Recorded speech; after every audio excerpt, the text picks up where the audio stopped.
The SCP space has steadily shrunken to irrelevance over time. However, there was a point where it was one of the biggest hubs for horror LARPers.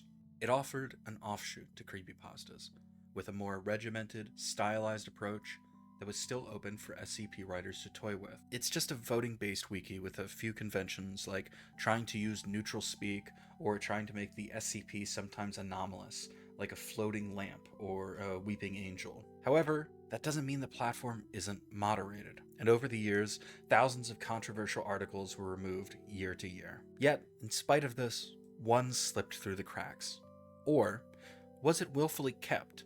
SCP-166 was nicknamed the Teenage Succubus, and despite receiving lots of attention, it was never really scrutinized. Free from most traditional horror elements, the article behind SCP-166 started off as something that felt written by a nonce. Extremely short by SCP standards and devoid of most conventions, somehow people liked the article enough to give it a positive rating, thrusting it into the SCP Wiki's closest thing to official status.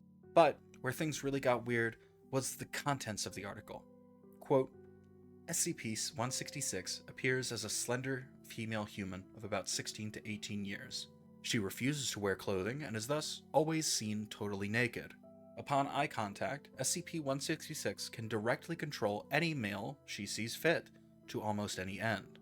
SCP-166 is sustained entirely on human male semen, which she would normally obtain by her powers over the minds of a desirable male. The article even ends soon after with a joke about where they source the sperm from. Though, with the SCP moderators banning random articles for dog whistling on certain topics, you might be shocked to learn that the zero horror value, besides the emotions of whoever may be the average reader, underage gooner freakbait was allowed to remain. As we do get into the article, things take a bit of a nosedive. Past this point, there were revisions. These revisions came years and years after the main wave of popularity for this character passed, but they came all the same. Conventions and the SCP LARP terms, the structure, were finally applied to the article. In an effort to try and clean it up from being an obvious low-effort loser pedo's fantasy, random justifications would be applied, such as hypersensitive skin, explaining away her constant desire to wear nothing. My favorite one is right here. Instead of removing the joke about sourcing sperm for the 16-year-old girl, they instead thought making her extremely Catholic was the best change to implement. The biggest change introduced in the articles was the introduction of rape. Yes, instead of her willfully possessing people to fuck them, she actually hates it, and every man who sees her tries to go silverback gorilla mode.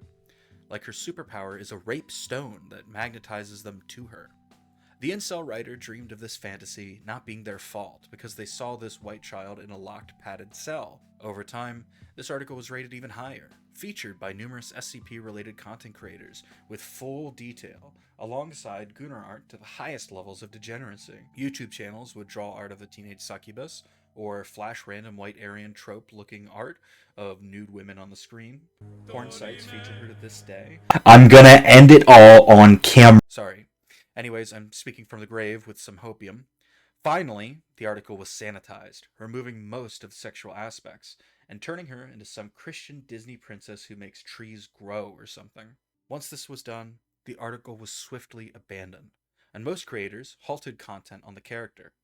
Now that the defining feature of the article, the pedophilic aspect, was removed. What makes me wonder, though, is what I mentioned at the start. I made note of how numerous SCP articles have been removed for some sort of offensive material, far less than this in most cases.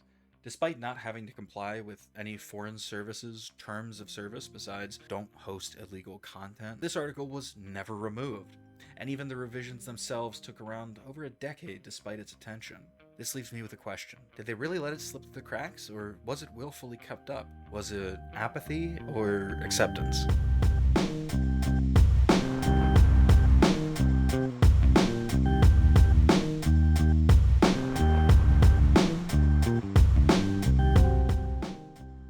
Now, this overly long ramble shows us something funny, because the wave of content surrounding SCP-166 wasn't some kind of drama talk or horror rant.